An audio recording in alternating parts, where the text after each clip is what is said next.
Shalom uvracha, everybody. This week's parasha is Parashat Emor.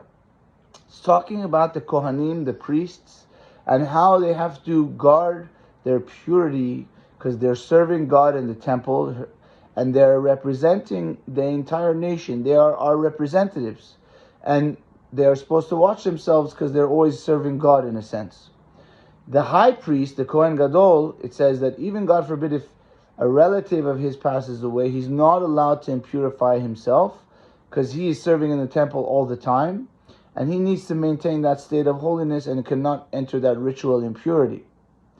However, there is a law of something called a met mitzvah, that if the high priest happens to be outside and he finds a corpse, someone that had passed away, and no one has buried them, the high priest himself is allowed to get involved with that, to bury that person and not leave, God forbid, make that soul suffer that the body has not been buried, and it supersedes even this great mitzvah of the Kohen Gadol not becoming impure. This met mitzvah, it supersedes the mitzvah of the high priest not impurifying.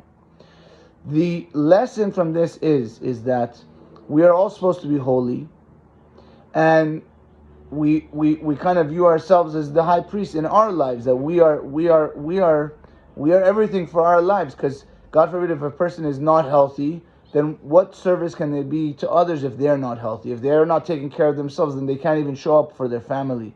So first things first, a person needs to take care of themselves, and this is kind of like the high priest can't become impure.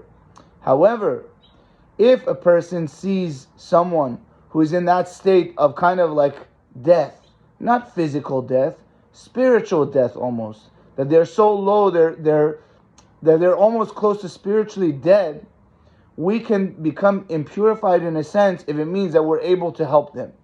We can take away from our time of doing learning and special things if it means helping someone else that they're close to spiritually, that they have nothing inside of them, and the little that we'll give them will kind of revive them.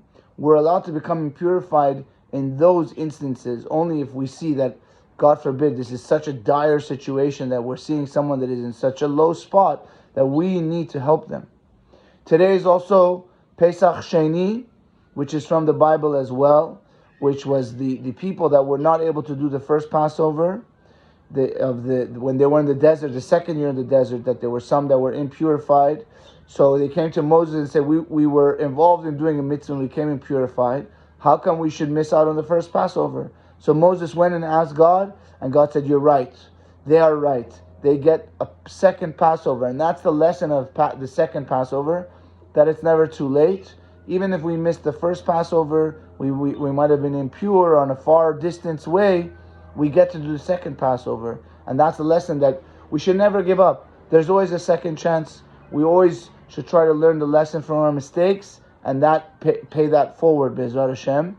God bless you all, and Shabbat Shalom Umevorach.